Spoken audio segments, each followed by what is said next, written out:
I would like to tell you what my dog taught me about saying goodbye. When Alex and I first got married, he had this wonderful dog. Her name was Val. She was a German Shepherd Doberman mix, and she was just full of life, totally exuberant and wonderful. And she loved Alex. He was clearly the alpha male in our household. But I wanted her to love me too, and I was not above bribery. So I took over treat time, and every night I would go into the utility room, grab the milk bone box, rattle it for her, and she would come jumping up and just up and down, so excited to get her treat. And it didn't take her long to figure out that I was an easy mark, and that if I was watching television or having dinner and she put her nose under my elbow and nudged it often enough, that she would probably get a treat. Well, we had a couple wonderful years with Val, but then she was getting older. She developed a digestive problem. We took her to the vet. We did all kinds of treatments, and then one day the vet said, I'm sorry to tell you this, but she's not going to get better. And the kindest thing you could do would be to put her down.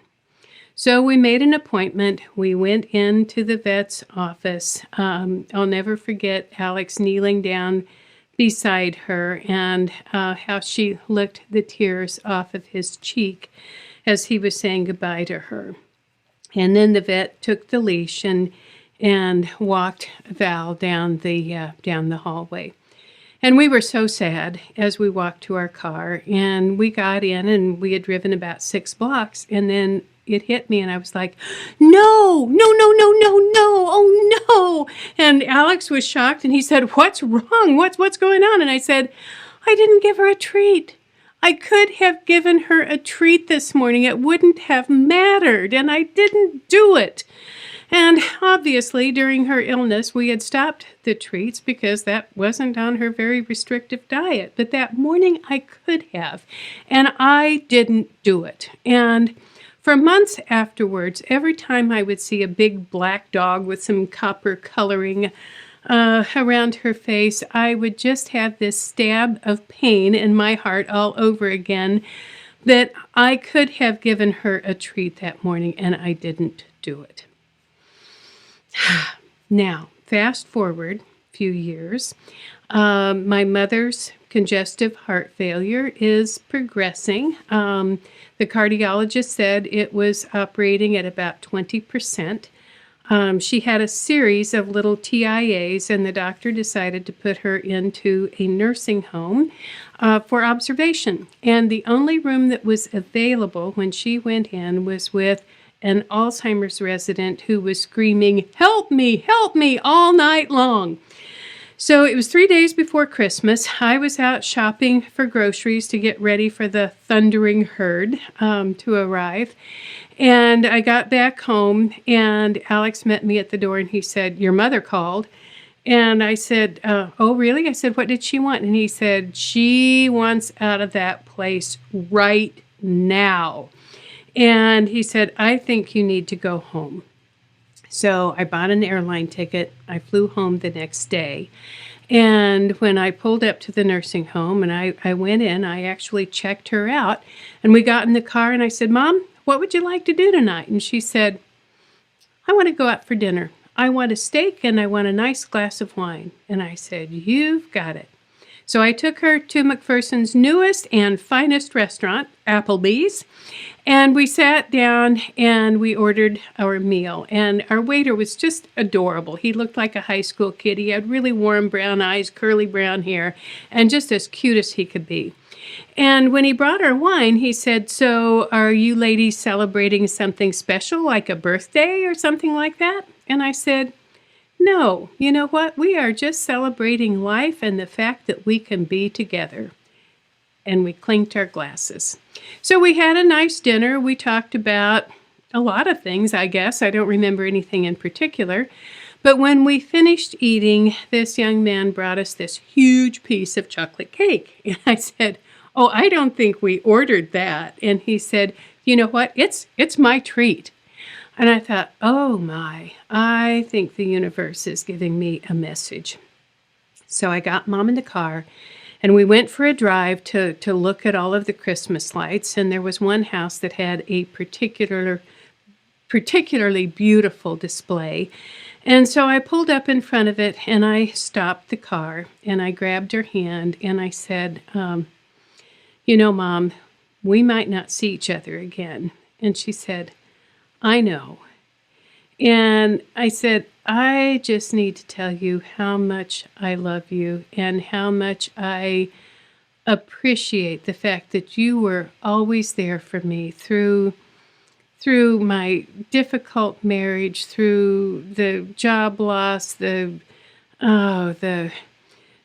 tumultuous teenage years, through the divorce, through all of those difficult times. You were always on my side, and I just appreciate that so much. And she told me why she loved me and appreciated me, and then we talked about what she hoped would come after this physical life. And we cried, and then we started reminiscing older times, happier, healthier times, and we giggled and we laughed and we talked about how we would get the men and the little kids in bed, and then sometimes we would go outside and we'd have to wrap up in sleeping bags because it was so cold and windy.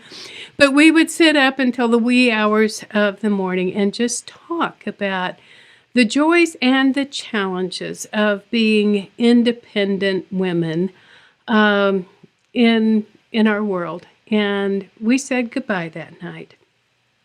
I flew back a few weeks later. Alex went with me. We helped her get all of her business affairs in order. And then at the end of February, I called my brother Greg and I said, I don't think she's eating right. I don't think she's taking her medications on time. And I think it's time for us to get her into assisted living. And he said, how soon do you think we need to do that? And I said, I think you should drive to McPherson tonight. He did, and when he got there, he could not get into her apartment. So he called her, and he said that he would come first thing in the morning. And when he did, the building was unlocked. He let himself into her apartment, and he found her. The doctor said that she had had a massive heart attack, and she was probably dead before she hit the floor. So I will never forget standing there at her coffin and looking down at that tiny little worn out body and feeling this profound sense of loss, knowing that I would never, ever again go to my mailbox and open it up and find one of her fat, fantastic letters. And at the same time, I felt tremendous relief that she had gotten out of this life with her dignity and her independence still fully intact. And I grieved the loss of my mother, but I had no regrets. There was nothing that was left unsaid or undone between us. I had not forgotten to give her a treat at the end of her life. And that was a gift to both of us.